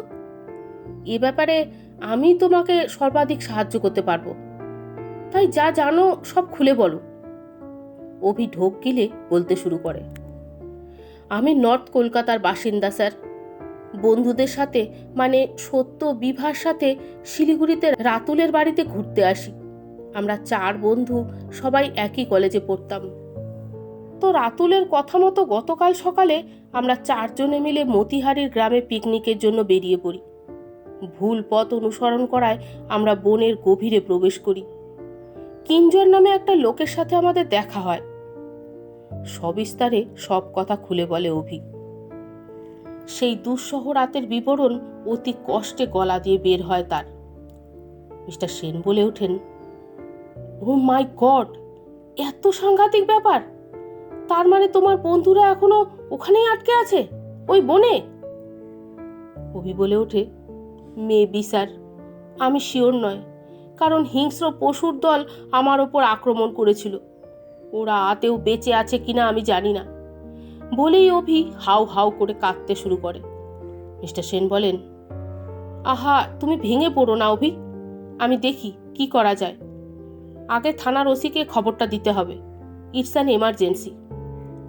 মিস্টার সেন থানার ওসি তমাল চৌধুরীকে পুরো ঘটনাটা সবিস্তারে বলতেই তিনি এ ব্যাপারে তৎপর হয়ে ওঠেন। মিস্টার তমাল চৌধুরী আদেশ করেন, মিস্টার সেন, আপনি ইমিডিয়েট ওই ছেলেটিকে মানে রাতুলের বাবাকে থানায় আসতে বলুন, আর ফরেস্ট ডিপার্টমেন্টকে এখনই ইনফর্ম করুন। আদেশনামা পেয়ে সাব ইন্সপেক্টর মিস্টার সেন দ্রুততার সঙ্গে কাজ করেন। 10:30 নাগাদ রাতুলের বাবা মা আর forest officer mister P Bose থানায় উপস্থিত হন। কৃষ্ণা কাকিমা অভিকে মন মরা দেখে ছুটে চলে যান তার কাছে। বলেন, অভি বাবা, কি হয়েছে? তুমি এভাবে বসে আছো কেন? রাতুল, বিভা, সত্য ওরা কোথায়? অভি বাচ্চা ছেলের মতো হাপুস নয়ন কেঁদে ওঠে। তিনি কোনো রকমে অভিকে শান্ত করিয়ে ঘটনাটি শুনে স্তব্ধ হয়ে যান। ওনার চোখ মুখ ফ্যাকাশে হয়ে যায়, দু চোখ বেয়ে জল গড়িয়ে পড়ে। তার নিজের ছেলে রাতুল এখন আদেও বেঁচে আছে কিনা তার উত্তর নেই ওনার কাছে। গোটা পৃথিবী শূন্যতায় ভরে যায় তার। ছেলের বয়সী অভিকে কাঁদতে দেখে তিনি নিজেকে দৃঢ় করে তোলেন। অভি কাঁদছে, সেও নিজের 3 বন্ধুকে হারিয়েছে। সেই বেদনা ব্যক্ত করা তার কাছে খুব কঠিন। এই মুহূর্তে তাকে সান্ত্বনা জুগিয়ে ঘটনাস্থলে পৌঁছানো প্রয়োজন। বিচক্ষণ মহিলা কৃষ্ণা দেবী নিজের দুঃখ কাতর না হয়ে অভিকে সান্ত্বনা দিতে থাকেন। কিছু হয়নি বাবা, তুমি শান্ত হও। তুমি কি আমাদের ওখানে নিয়ে যেতে পারবে? আমরা সবাই মিলে খুঁজে বের করব তোমার বন্ধুদের। কৃষ্ণা কাকিমা অভিকে বুকে টেনে নিয়ে কথাগুলো বললেন। ইতিমধ্যে রাতুলের বাবা মিস্টার ঘোষ আর ফরেস্ট অফিসার এই ব্যাপারে অবগত হয়েছেন। অভিকে সাথে নিয়ে তারা 2টো গাড়ি নিয়ে বেরিয়ে পড়লেন সেই অভিশপ্ত মাঠের উদ্দেশ্যে। রাতুলের বাবা অভিকে বললেন, অভি, কাল থেকে তোমাদের ফোনে আমি কতবার কল করেছি জানো? প্রতিবার নট রিচেবল বলছে। আমি রাতুলকে বারবার বারণ করেছিলাম, অচেনা জায়গায় যাস না। কিছুতেই শোনেনি আমার কথা। হায় রে, কেন যে আমি ওদের একা একা যেতে দিলাম। তমাল চৌধুরী বলে উঠলেন, মিস্টার ঘোষ, প্লিজ আপনি ইমোশনাল হবেন না। আমরা যথাসাধ্য চেষ্টা করছি। ড্রাইভার তথা কনস্টেবল হরিমোহন বলেন, স্যার, আমি বলি কি, আপনারা আগে গ্রামে চলুন। ওখানে আমার আত্মীয় থাকে। কয়েকজন গ্রামবাসীকে নিয়ে গেলে পথ চিনতে সুবিধা হবে আর সাহায্যও পাওয়া যাবে। নেপথ্যে উত্তর আসে, বেশ, তাহলে তাই করো। মতিহারি গ্রামের বৃদ্ধ মোড়লের সঙ্গে কয়েকজন গ্রামবাসীকে নিয়ে এগিয়ে চলল তারা জঙ্গল ঘেরা প্রান্তরের দিকে। অভির পথনির্দেশ মতো পুলিশের গাড়ি দুটো এসে থামল গতকাল দুপুরে অভিদের গাড়ি দাঁড় করানোর জায়গাটিতে। নেমে পড়ল সকলে। গাড়ি ছেড়ে কয়েক পা এগোতেই ফরেস্ট অফিসার সহ মিস্টার তমাল চৌধুরীর চোখে পড়ল একটা কুকুরের ছিন্ন ভিন্ন দেহ। অশ্রুসিক্ত চোখে অভি বলল, গতকাল রাত্রে আমাকে বাঁচাতে পোলো ঝাঁপিয়ে পড়েছিল ওই নরখাদকগুলির দিকে, আর আজ তার এই প্রতিদান পেয়েছে নিরীহ জীবটি। 6 বছরের সবচেয়ে প্রিয় জিনিসটি আজ আর অভির কাছে নেই। হতে পারে ও একটা পশু, হতে পারে পোলো মানুষ নয়, কিন্তু অভি কি তাকে কোনোদিন সামান্য একটা কুকুর বলে মনে করেছে?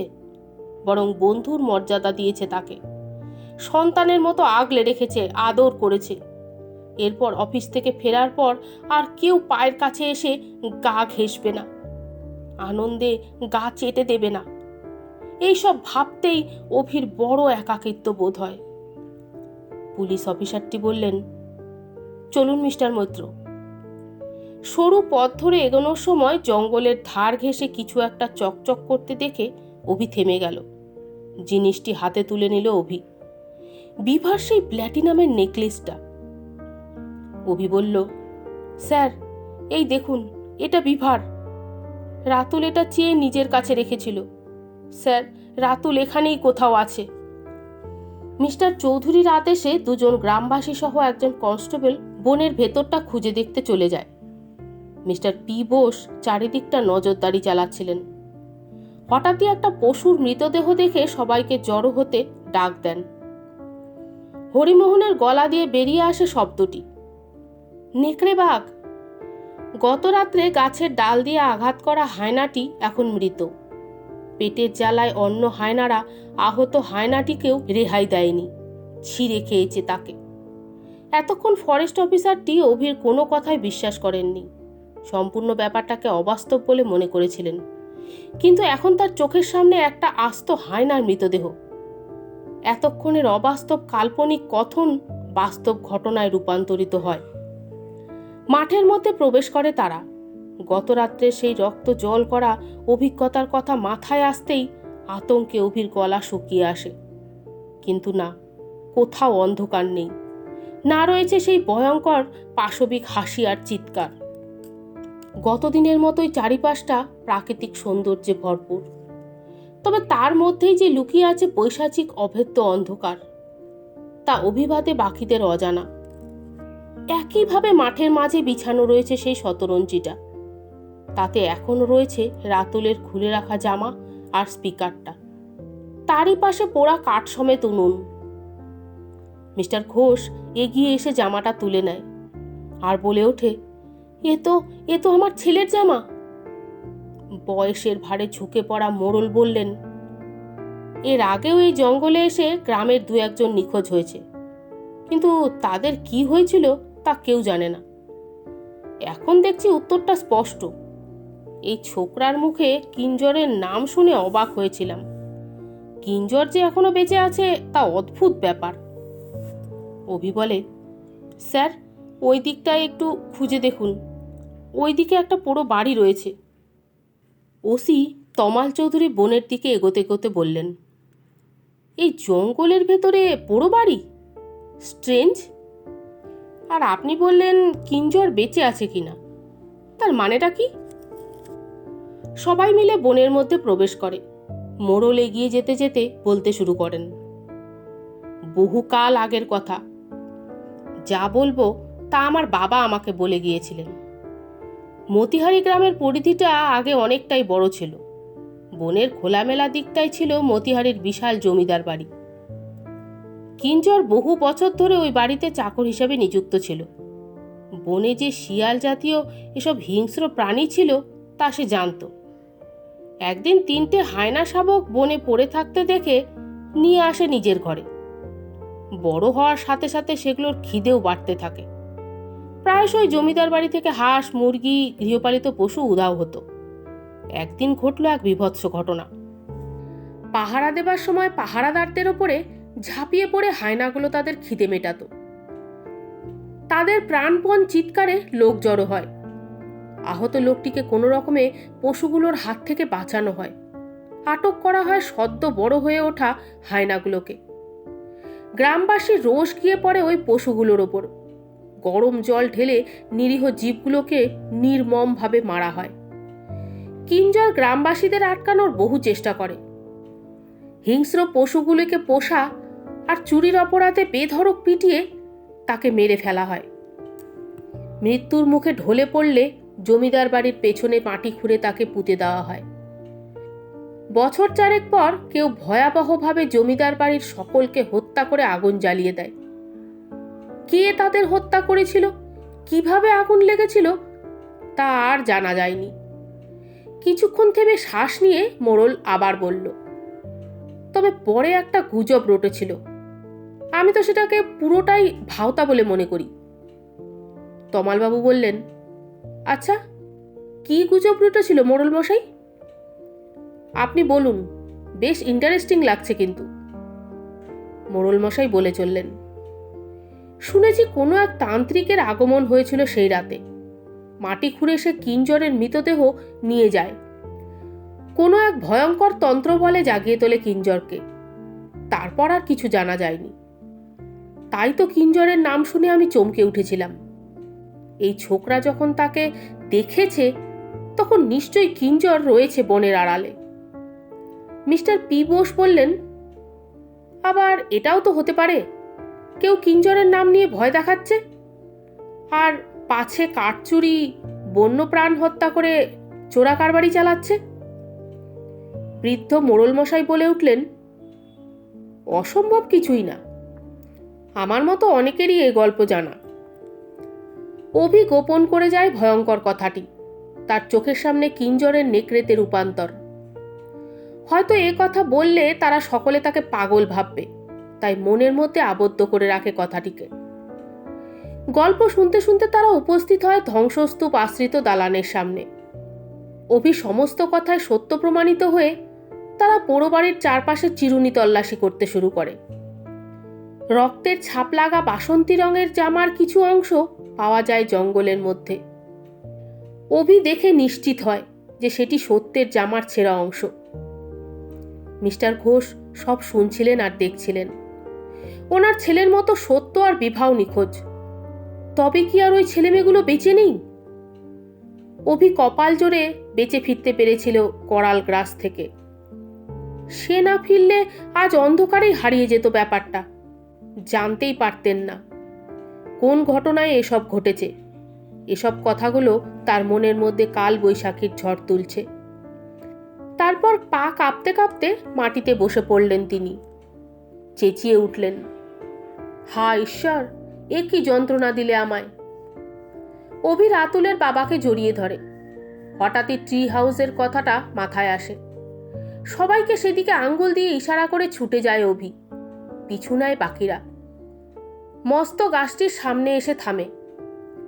গাছে সিঁড়ি লাগানো সেই ট্রি হাউসটি। কাছে যেতেই গাছের গোড়ায় বিভার জুতো দেখা যায়।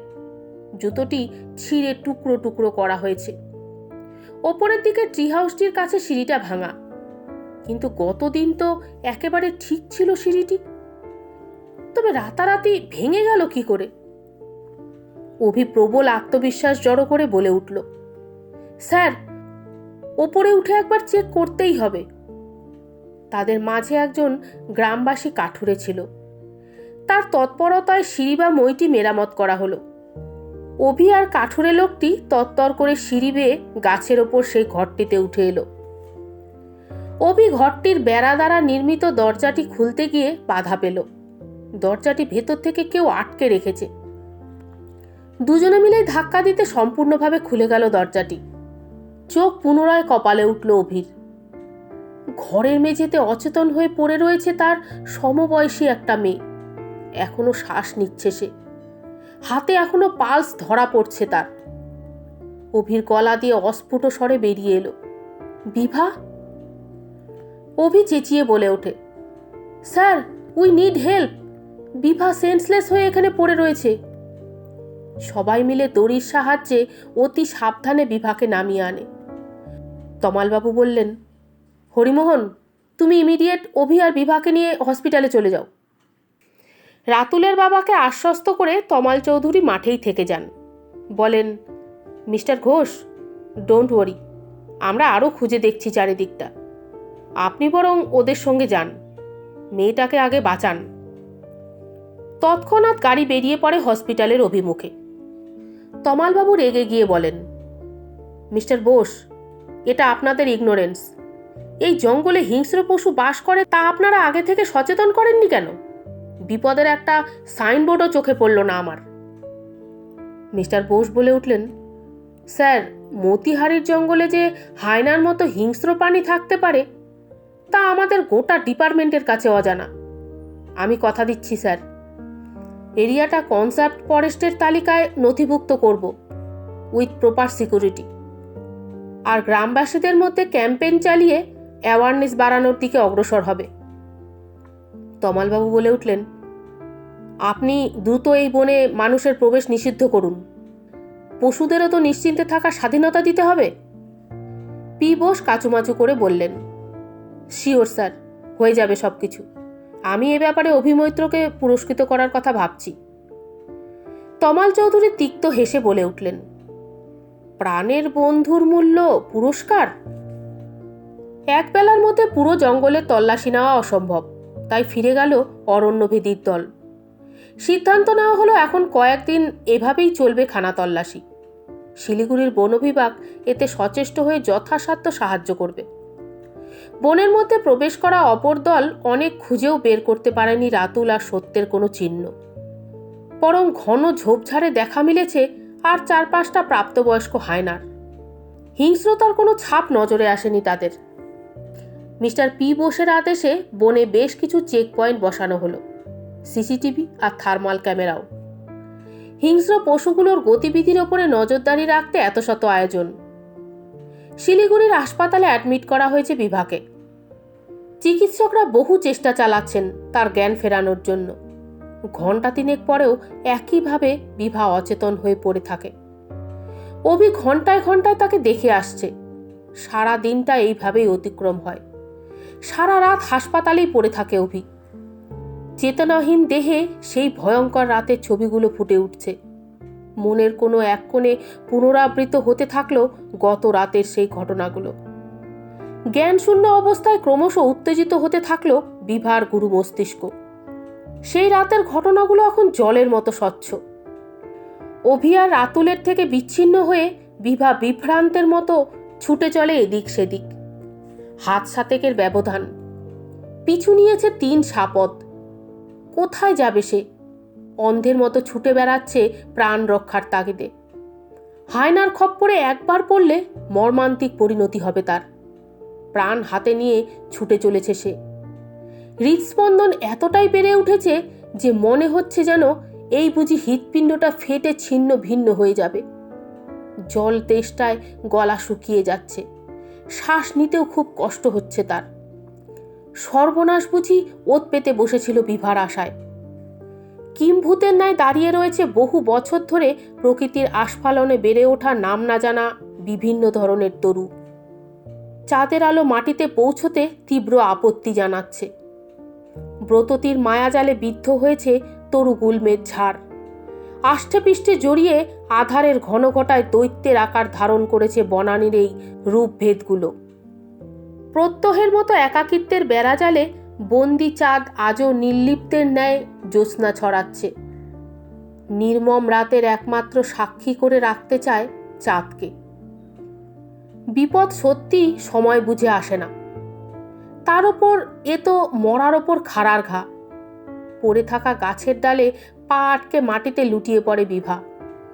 পা ছড়ে রক্ত বের হতে থাকে তার। রক্তলুলুপ দৃষ্টিগুলি গতি কমিয়ে থমকে দাঁড়ায়। আর পালানোর কোনো পথ নেই। শিকার এখন তাদের হাতের মুঠোয়। সঙ্গী সাথীদের জড়ো করল প্রবল হুঙ্কার ছেড়ে হিংস্র পশুগুলো। আর কিছু করার নেই। মৃত্যু সামনেই উপস্থিত। কয়েকটা মুহূর্ত মাত্র। তারপর সেও অপার্থিব বস্তুরূপে বিলীন হবে অন্য এক জগতে। বন্ধুদের মুখগুলো ফুটে ওঠে চোখের সামনে। মা বাবার কথা মনে পড়ে যায় বিভার।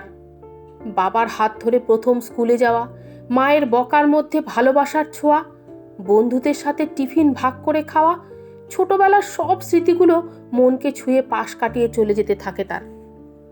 আর কিছু বাদে তার মায়ের সাথে দেখা হবে। মায়ের কাছ থেকে আর কেউ তাকে আলাদা করতে পারবে না। চিরতরে থেকে যাবে মায়ের জগতে। এই সব ভেবে আকাশের দিকে তাকিয়ে বিভা নিজের মনকে শক্ত করে তোলে। মাথা পাশ ফেরাতেই চাঁদের আবছায়া আলোতে নজরে আসে সেই ট্রি হাউসটি। বিদ্যুৎ ঝলকের মতো বুদ্ধি খেলে যায় তার মাথায়। হাতের কাছে পাথর মাটি জড়ো করে ছুঁড়ে মারে জন্তুগুলোকে লক্ষ্য করে। পিছু হটে যায় সেই জন্তুগুলো। পায়ে বেশ জোরে আঘাত লেগেছে তার। তবে এত সহজে সে পরলোকবাসী হতে চায় না। তীব্র যন্ত্রণা নিয়ে পৌঁছে যায় সেই বড় গাছটির কাছে। গাছে লাগানো সিঁড়ি তথা মই বেয়ে ওপরে উঠতে শুরু করে বিভা। পেছন থেকে অতর্কিতে উঁচু লাফ মেরে হামলে পড়ে এক হায়না। হিংসাত্মকভাবে সজোরে কামড় বসায় বিভাকে লক্ষ্য করে। কথায় বলে, কারো পৌষ মাস, কারো সর্বনাশ। বিভার জীবনে আবারও এক পৌষ মাস আগমনের সুযোগ করে দিল বিধাতা। হয়তো তার পরলোকবাসী মায়ের তীব্র আপত্তি তাকে কাছে পেতে। অলৌকিক মনে হলেও বাস্তবায়িত হয়েছে ব্যাপারটি। ভয়ে চোখ বুজেছিল বিভা। পায়ে টান অনুভব করে চোখ খুলতেই সে দেখে হায়নার হিংস্র দাঁতের পাটি গেঁথে রয়েছে তার জুতোতে। জুতো কামড়েই ঝুলছে হায়নাটি। কোনো রকমের জুতো আলগা হতেই সুযোগ বুঝে অপর পা দিয়ে প্রবল শক্তিতে পশুটির উদ্দেশ্যে লাথি কষায় বিভা। আর্তনাদ করে মাটিতে আছড়ে পড়ে জান্তব দস্যুটি। ইতিমধ্যে হায়নার বড় বাহিনী এসে গাছের চারিদিকে অতিষ্ঠ হয়ে পাক দিচ্ছে। আর তাদের শকুনের ন্যায় দৃষ্টি বদ্ধ হয়ে রয়েছে বিভার প্রতি। তাদের সঙ্গীর প্রতিশোধের জন্য সুযোগের প্রতীক্ষায় রয়েছে তারা। নিচে পড়ে যাওয়া জুতোটি টেনে ছিঁড়তে লাগে দুটি হায়না মিলে। নিজের সুরক্ষার জন্য বিভা আরও কয়েক ধাপ উপরে উঠে যায়। গাছের ওপরের ঘরটি তার থেকে এখনো কিছুটা উপরে। নিচে তাকালেই মাথা ঘুরে উঠছে, তাই সাহস হচ্ছে না ট্রি হাউসটিতে উঠে যেতে। কিন্তু এভাবে কতক্ষণ, আর কতক্ষণ সিঁড়ি ধরে দাঁড়িয়ে থাকবে সে? তার বন্ধুরা কি তাকে বাঁচাতে আসবে না, নাকি তারা এরই মধ্যে জন্তুগুলোর কবলে পড়ে শিকারে পরিণত হয়েছে? রাতুলের কথাগুলো মনে পড়ে বিভার। সে এখনো ঠিক রয়েছে তো? তার কথার জবাব তো এখনো দেয়া হয়নি আমার। বিভাও যে রাতুলকে খুব ভালোবাসে, সেও বলতে চায় লাভ ইউ টু রাতুল। কিন্তু না বলা কথাগুলো কি প্রকাশ পাবে কোনোদিন? হাঁপিয়ে উঠেছে সে, শরীর দুর্বল লাগছে, ক্লান্তিতে চোখ জুড়িয়ে আসছে। একে একে কর্মবিরতি নিচ্ছে শরীরের নানা অঙ্গ। কিন্তু হাত ফসকে গেলেই তো সর্বনাশ, অন্ধকারে তলিয়ে যাবে শরীরটা। মৃত্যুটা উঁচু থেকে পড়ার কারণে হলেও শরীরটাকে খুবলে নোচড়ে খাবে নরভুক সাপদের দল। না, কিছুতেই চোখে ঘুম আসতে দেওয়া যাবে না। মনে মনে প্রতিজ্ঞাবদ্ধ হয় বিভা। নিজেকে জাগিয়ে রাখতে কষ্টকর পন্থা বেছে নেয় সে। জোরে দাঁত দিয়ে কামড় বসায় নিজের হাতেই। ব্যথায় চিৎকার করে ওঠে সে। এছাড়া যে আর কোনো উপায় নেই। বেঁচে থাকতে হলে এইটুকু ব্যথা সহ্য করতেই হবে তাকে। বেশ কিছু সময় অতিবাহিত হয় ব্যথার তাড়নায়। তখনও হাসির আওয়াজের বিভৎস রেশ খেলিয়ে এদিক ওদিক করে বেড়াচ্ছে হায়নাগুলো। হঠাৎই গাছের গোড়ায় হায়নাগুলো পাক মারা বন্ধ করে যে যেদিকে পারল ঝোপঝাড়ের মধ্যে পালিয়ে গেল। ব্যাপারটা অনুধাবন করে বিভা দীর্ঘশ্বাস ছেড়ে নিশ্চিন্ত হলো। ধীরে ধীরে বনের সমগ্র পরিধি জুড়ে নিঝুম পরিবেশ রচিত হলো। এ যেন কালবৈশাখী আসার পূর্বের নিস্তব্ধতা। বিপদের আঁচ পেয়ে বিভা মনে মনে ভাবল, এই সুযোগ, এখান থেকে ছুটে গাড়ির কাছে পৌঁছাতেই হবে। বেচারি বিভা সম্পূর্ণভাবে অজ্ঞাত। যে অভি প্রাণ রক্ষার তাগিদে গাড়ি নিয়ে বেশ কিছুক্ষণ আগেই রওনা হয়ে গিয়েছে, তার জন্য আর গাড়ি দাঁড়িয়ে নেই। বনের মধ্যে মানুষ হিসেবে সে একা। কিন্তু কে জানাবে তাকে এইসব কথা? ঈশ্বরও যে এই দুর্ভোগের রাতে কাঁথা মুড়ি দিয়ে ঘুমাচ্ছেন। কিন্তু এই অন্ধকারে কোন দিকে গেলে গাড়িটা পাওয়া যাবে ভেবে সে নিচে নামা থামালো। বরাত জোরে রক্ষা পেল সে, কারণ বিপদ যে ধীরে ধীরে ঘনিয়ে আসছে। বনের মধ্যে দিয়ে কিছু একটা ছুটে আসার শব্দ পায় বিভা। শব্দটা ক্রমশ ডপলার এফেক্টের ন্যায় বাড়তে থাকে। চন্দ্রালোকিত রাতে চোখে পড়ে দীর্ঘদেহী এক অবয়ব। প্রথমে মানুষ বলে মনে হলেও পরে সেটির আচরণে দ্বিধাগ্রস্ত হয় বিভা। মানুষের মতো দুপেয়ে ভর দিয়ে দিব্যি হেঁটে চলে বেড়াচ্ছে, কিন্তু শুকে শুকে কি খুঁজছে। আচমকা প্রাণীটি মাটির ঢিপির ওপরে উঠে যায়। চাঁদের দিকে মুখ করে হুঙ্কার দিয়ে ওঠে। তার হুঙ্কারের শব্দে কেঁপে ওঠে বন। এক ঝাঁক নিশাচর পাখি ঝাপটা ঝাপটি করে উড়ে যায়। ভয়ে গুটিয়ে যায় বিভা। সিঁড়ি বেয়ে দ্রুত উঠতে গিয়ে মচ করে একটা আওয়াজ হয়। নিঝুম রাতে ক্ষীণ আওয়াজটাই জোরালো বলে মনে হয়। দীর্ঘদেহী প্রাণীটি বিভার অবস্থান সম্পর্কে জ্ঞাত হয়ে যায়। এতক্ষণ ধরে গন্ধ শুকে শুকে যার খোঁজে এসেছিল, সেই জানান দিয়েছে তার অবস্থান। নিচের দিকে তাকাতেই বিভার রক্ত ঠান্ডা হয়ে যায়। গল্পে পড়া বহুল ব্যবহৃত শব্দগুচ্ছ, সিদ্ধার আবিয়ে বয়ে যাওয়া ঠান্ডা স্রোত বাস্তবে উপলব্ধি করে বিভা। চাঁদের আলো এসে পড়েছে প্রাণীটির মুখে। Harry Potter and prisoners of Azkaban সিনেমাতে দেখা সেই অলৌকিক প্রাণীটি ঠিক তার নিচে দাঁড়িয়ে। কিছুতেই বিশ্বাস হয় না তার। থরথর করে কাঁপতে কাঁপতে মুখ দিয়ে বেরিয়ে আসা একটা শব্দ, ওয়ারউলফ। শব্দ শুনে প্রবল আক্রোশের সাথে গাছ বেয়ে উঠতে চেষ্টা করে প্রাণীটি। বারবার পিছলে নেমে আসে গাছের গোড়ায়। কিঞ্জর এখন নেকড়ে মানবের রূপ নিয়েছে। বুদ্ধিটা এখনো মানুষেরই রয়েছে। তাই সিঁড়ি দেখে ওপরে উঠতে শুরু করে হিংস্র জানোয়ারটি। প্রাণীটি ক্রমশ এগিয়ে আসতে দেখে ভয়ে চিৎকার করে ওঠে বিভা।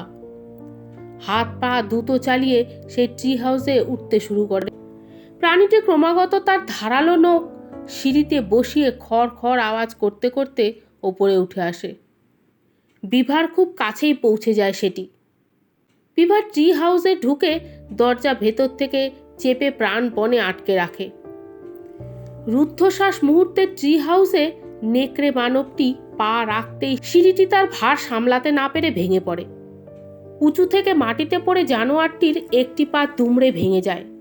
কান ফাটা গড়গড়ানি আর্তনাদের শব্দ ছড়িয়ে পড়ে বনের আনাচে কানাচে।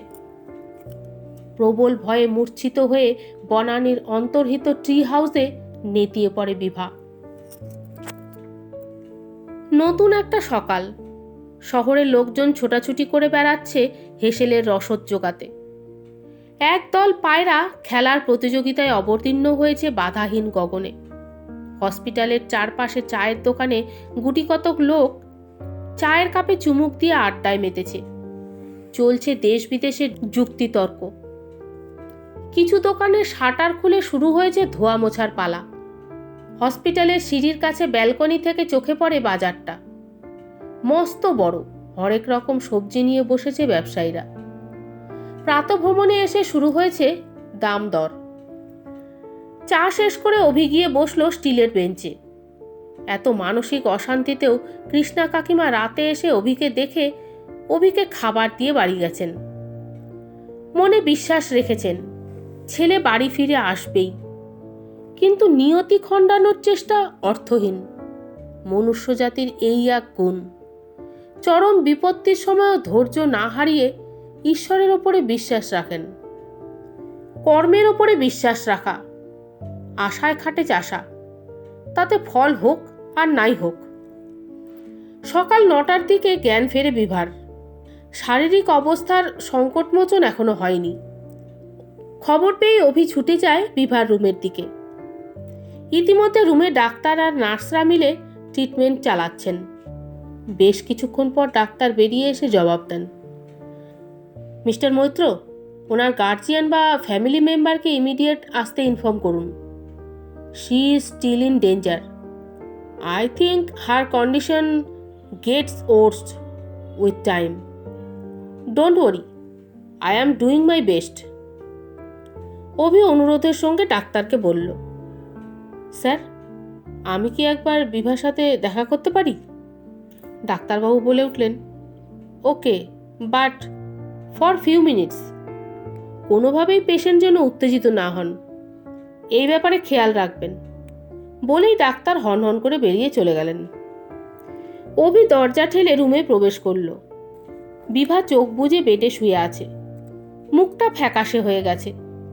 চুলগুলো এলোমেলো হয়ে চারিদিকে ছড়িয়ে পড়েছে। পায়ে ব্যান্ডেজ বাঁধা। মুখের ভাবভঙ্গি দেখে মনে হচ্ছে চরম মানসিক নিপীড়নের শিকার হয়েছে বিভা। ইসিজির পিপ পিপ শব্দ ঘর জুড়ে বয়ে বেড়াচ্ছে। বেডের পাশে মনিটরে পালস রেটের অঙ্কটা স্বাভাবিকের তুলনায় কম। বিভার এই অবস্থা দেখে খুব কষ্ট হলো অভির। খুব কোমল স্বরে অভি বিভাকে ডেকে ওঠে, বিভা, বিভা। কানে আসে যেন গলার আওয়াজ। চোখ মেলে আবছা দৃষ্টিতে দেখে অভিকে। তারপর চারিদিকটা চোখ বুলিয়ে নেয় একবার। গলা দিয়ে আওয়াজ বের করার চেষ্টা করছে, কিন্তু কষ্ট হচ্ছে তার। হাত পা খুব ভারী মনে হচ্ছে। অভি নামটা মনে আসায় বিভা অতি কষ্টে উচ্চারণ করল। অভি বলে ওঠে, হ্যাঁ আমি। তুই এখন কেমন আছিস বিভা? বিভা খুব আস্তে কেটে কেটে উচ্চারণ করল, আমি আমি হসপিটালে কেন? কি হয়েছে আমার? অভি মাথাটা কাছে এনে বিভার আড়ষ্ট কথাগুলো শোনে। অভি বলে উঠল, আমরা মতিহারির জঙ্গলে। সঙ্গে সঙ্গেই ডাক্তারের বলা কথাগুলো মনে পড়ে যায় অভির, আর কথাটা থামিয়ে দেয়। মতিহারি শব্দটা শুনে সব মনে পড়ে যায় বিভার, যেন নামটির সঙ্গে একটা আতঙ্ক জড়িয়ে রয়েছে। সেই ভয়ঙ্কর রাতের দৃশ্যগুলো আগুনের শিখার মতো দাউ দাউ করে জ্বলে ওঠে বিভার সামনে। হঠাৎ তার আচরণের ব্যাপক পরিবর্তন লক্ষ্য করা যায়। ক্রমশ উত্তেজিত হতে থাকে বিভা। বলে ওঠে, অভি পালা, বাঁচতে চাইলে পালা, ও আসছে, তোকে মেরে ফেলবে, পালা। পাগলের মতো উত্তেজিত হয়ে বিভা কথাগুলো বলতে থাকে। চোখগুলো ফেটে বেরিয়ে আসার মতো হয়ে ওঠে। অবস্থা খুব খারাপ বুঝে অভি চেঁচিয়ে নার্সদের ডাকে। একটা নার্স দ্রুত এসে একটা সিরিঞ্জে সেকোনাল ভর্তি করে ইনজেক্ট করে দেন বিভার হাতের পেশিতে। বারবিটিউরেটের প্রভাবে তৎক্ষণাৎ শান্ত হয়ে ঘুমে আচ্ছন্ন হয় মেয়েটি। মিস্টার ঘোষ অভি, বিভা আর সত্যের বাবাকে শিলিগুড়ি আসার জন্য বলে দিয়েছেন। ডাক্তারের কাছে শলা পরামর্শ করে বিভাকে কলকাতায় রেফার করা হয়। অ্যাম্বুলেন্সে করে বিভাকে নিয়ে আসা হয় কলকাতার বড় হসপিটালে। প্রাণ সংশয় দেখা দেয় তার। দ্রুত অ্যাডমিট করে চিকিৎসা শুরু করেন ডাক্তারেরা। সত্যি বড় কিছু একটা হয়েছে বিভার। মনে করেই চোখ থেকে জল বেরিয়ে আসে অভির। কি থেকে কি হয়ে গেল কোনো কিছুই তার মাথায় আসছে না। অস্থির হয়ে পায়চারি করতে থাকে সে। চিন্তিত সবাই। ডাক্তারের অপেক্ষায় সময় কেটে যায়। ঘন্টা চারেক পরে ওটির দরজা খুলে ডাক্তার বেরিয়ে এলেন। বিভার বাবা ও অভি এগিয়ে এসে ডাক্তারের পথ আটকালেন। ডাক্তারের গম্ভীর মুখ থেকে কথা বেরিয়ে এলো, mister Chatterjee, I am sorry to say she is now in coma. আকাশ ভেঙে পড়ে বিভার বাবার মাথার ওপর। অভি এগিয়ে ওনাকে শক্ত করে ধরে। এত বড় দুঃসংবাদ শুনে তিনি আর দাঁড়িয়ে থাকতে পারেন না। বসে পড়েন বেঞ্চে। বাকি কথা ডাক্তার অভিকে বলে চললেন। রাস্তায় আপনাদের পেশেন্ট ব্রেন হ্যামারেজ বা সেরিব্রাল হ্যামারেজের শিকার হয়। যথাসময় চিকিৎসা শুরু হয়, পেশেন্ট বেঁচে আছে। এক্সেসিভ বিপি এবং ট্রমার জন্য মাইন্ডটা ড্যামেজ হয়ে গেছে। ব্রেন লেয়ার্সে ব্লিডিং শুরু হয়, যার ফলে সেরিব্রাল হ্যামারেজ। অপারেশনের মাধ্যমে বাঁচানো গেলেও পেশেন্টের কাছ থেকে কোনো রেসপন্স পাওয়া যায়নি। 2 ঘন্টা খুঁটিয়ে অবজারভেশন করেও কোনো সুরাহা মেলেনি। তাই এখন তিনি কোমায়। কথা শুনে অভির জ্ঞান লোপ পায়। বিচার বুদ্ধি হারিয়ে ফেলেছে সে। অভির গলা ভারী হয়ে আসে। বলে, স্যার, বিভা কি আর সুস্থ হবে না? ডাক্তারবাবু বলে উঠলেন, এত চিন্তিত হবেন না। এই ধরনের পেশেন্ট 7 দিনের মধ্যে জ্ঞান ফিরে আসার সম্ভাবনা থাকে। কিন্তু এই পেশেন্টের কন্ডিশন খুব উইক, সম্ভবত 90 দিনও লেগে যেতে পারে। এখন আমরা 7 দিন কড়া নজরদারিতে রাখব। অভি ডাক্তারবাবুকে প্রশ্ন করে ওঠে, তারপর একদম আগের মতো সুস্থ হয়ে উঠবে তো ডাক্তারবাবু বিভা? ডাক্তারবাবু বলে উঠলেন, এটা এই মুহূর্তে বলা সম্ভব নয়। ক্ষেত্রবিশেষে স্মৃতি লোপ পেয়ে থাকে। ডাক্তার কথা সম্পূর্ণ করে চলে যান। 3টে দিন অতিক্রান্ত হয়েছে। মতিহারির গোটা বন তন্ন তন্ন করে খুঁজেও রাতুল আর সত্যের কোনো খোঁজ মেলেনি। তাদের মৃতদেহ বা দেহাংশ খোঁজার জন্য আজ স্নিফার ডগ আনা হয়েছে। দিঘিতে খুঁজতেও বাকি থাকেনি। ডুবুরি নামিয়ে তল্লাশি চলেছে জলের তলায়। রাতুল ও সত্য সম্পূর্ণরূপে বিলীন হয়ে গেছে এই জগতে। 2 সপ্তাহ বাদে বিভার অবস্থার কোনো উন্নতি হয়নি। নির্জীব হয়ে পড়ে রয়েছে হসপিটালের বেডে। রাতুল আর সত্যর বাড়ির লোকেরা হাল ছেড়ে দিয়েছে। অভির কাছ থেকে সেই দুর্বিষহ রাতের বর্ণনা শুনে তাদের মৃত বলে মেনে নিতে বাধ্য হয়েছে তারা। এই আশ্বিনের পার্বণগুলো নিরানন্দেই কেটে যায় তাদের সবার। দেখতে দেখতে 2.5 মাস কেটে গেছে। শীতের আমেজে গা ঢেকেছে শহর কলকাতা। অফিসের কাজে মন বসানোর চেষ্টা চালাচ্ছে অভি। এখন রাতে দেরি করে ফেরে সে বাড়িতে। থাকার ঘরটিতে আর তার পোষ্যের ভালোবাসা নেই। সেই রাতের আতঙ্ক এখনো পিছু ছাড়েনি তাকে। প্রায়শই দুঃস্বপ্ন রূপে দেখা দেয় ভোর রাতে। ধরপড় করে জেগে ওঠে অভি। জীবন থেকে শান্তি সুখ সব মুছে গেছে তা বলাই বাহুল্য। হঠাৎ একদিন হসপিটাল থেকে ফোন আসে, বিভা কোমা থেকে বেরিয়ে গেছে। হেঁটে চলে বেড়ানোর জীবন ফিরে পেয়েছে। তবে জ্ঞান ফেরার পর অনেক পরিবর্তন ঘটেছে বিভার জীবনে। সে মানসিক সাম্যতা হারিয়েছে। যথাযথ চিকিৎসার অধীনে থাকলে জীবনের স্বাভাবিক ছন্দে ফিরতে পারবে। ডাক্তারেরা এরকমই বলেছে। চিন্তার বিষয় হলো বিভার আর কিছুই মনে নেই। স্মৃতিশক্তি সে হারিয়েছে। ডাক্তারি পরিভাষায় যাকে বলে dissociative amnesia, traumatic brain injury. এর কারণে মুছে গেছে পুরনো সব স্মৃতি। জীবনের প্রবাহমান স্রোত থেকে বিভাকে আছড়ে ফেলেছে মতিহারির আতঙ্ক। এক আত্মা বন্ধু বিচ্ছিন্ন হয়েছে বন্ধুত্বের বন্ধন থেকে। শুধু ছিন্ন ভিন্নই নয়, বন্ধুত্বের সেই বাঁধা সুতো অকাল ঝড়ের পরিহাসে দুমড়ে মুচড়ে গেছে। রাতুল আর সত্য হারিয়েছে নির্মম পাশবিক নারকীয়তায়। বিভা দীর্ঘদিন কোমায় থেকে স্মৃতি বিলোপ হয়েছে, আর পোলোর খুবলে খাওয়া দেহ অভির জগতে দীর্ঘকাল ফাটল ধরিয়ে রাখবে। জীবনের গল্পগুলো যেন ঠিক কেমন, তাই না? বন্ধুত্ব হোক বা ভালোবাসা, আবদ্ধ হতে হয় অদৃশ্য মায়াজালে। কখনো বা প্রবল দুর্যোগে ছিঁড়ে যায় সেই বন্ধন। এইভাবে বিশ্ববিধাতার ভাঙা গড়ার খেলা চলতে থাকে অবিরত। অবিনশ্বর থেকে যায় অনুভূতি ও আবেগ। ঠিক যেমন হয়তো গাছের পাতায় আটকে থাকা বৃষ্টির ফোঁটা, যার ভবিতব্য মাটিতে পড়ে শুকিয়ে যাওয়া, কিন্তু অনুভূতির ছোঁয়া থেকে যেতে চায় পাতার কোলে। আবেগের বশে ঝরে পড়ার আগে অবধি আঁকড়ে ধরে পত্রফলককে। অভিকে অ্যাপার্টমেন্টের ঠিক সময় পাওয়া যায় না। বিরহ তাকে গ্রাস করেছে, তা তার চোখে মুখে ফুটে উঠেছে। একদিন এক আর্জি নিয়ে মিস্টার চ্যাটার্জি অভির অফিসে দেখা করতে আসেন। মিস্টার চ্যাটার্জি বলে ওঠেন, দেখো বাবা, মাহারা মেয়েটাকে এই বয়সে আর সামলে নিয়ে উঠতে পারছি না, তাই এক আবদার নিয়ে এসেছি তোমার কাছে। বয়স্ক লোকটি দুঃখ প্রকাশ করে বলেন। অভি বলে ওঠে, হ্যাঁ বলুন আঙ্কেল, আমি কি করতে পারি আপনার জন্য? অভি অবাক হয়ে প্রশ্নগুলি করে। মিস্টার চ্যাটার্জি বললেন, যদি তুমি বিভার দায়িত্ব নিতে, তবে আশা করি ও হারানো স্মৃতি ফিরে পাবে। দেখো বাবা, তুমি তো ওর বন্ধু, তুমি নিশ্চয়ই পারবে মেয়েটাকে স্বাভাবিক ছন্দে ফেরাতে। ওর নিশ্চল মুখের চাহনি যে আর দেখা যায় না। তোমার সান্নিধ্যে যদি সুস্থ হয়ে ওঠে আমার বিভা, বিয়ে করে আপন করে নাও বিভাকে, তবে আমি নিশ্চিন্তে দুটো চোখের পাতা বুঝতে পারি। অভি বলে উঠল, একই কথা বলছেন মিস্টার চ্যাটার্জি, যদিও লোকটির কথা একচুলও মিথ্যে নয়। তা বলে বন্ধুদের মধ্যে বিভা ছিল সবচেয়ে চনমনে, আর সব ব্যাপারে এগিয়ে যাওয়া ছিল তার আচরণ। এই নিয়ে কতবার তাদের বন্ধুদের সমস্যায় পড়তে হয়েছিল তা হাতে গোনা সম্ভব নয়। আর এখন শুধু ফ্যাল ফ্যাল করে শূন্য দৃষ্টিতে তাকিয়ে থাকে বিভা। সেই আগের চাঞ্চল্যে ভরপুর বিভাকে মেরে ফেলেছে শয়তান কিঞ্জর ও তার হিংস্র হায়নার দল। এইসব ভেবে নিজেকেই দোষী বলে মনে করে অভি, যদিও এতে তার কিছুই করার ছিল না। মনকে কিছুতেই বোঝাতে পারে না সে। জবাব না দিয়ে ফিরে যায় অভি। জীবন যুদ্ধে হার মানলে চলবে না, আবার উঠে দাঁড়াতেই হবে।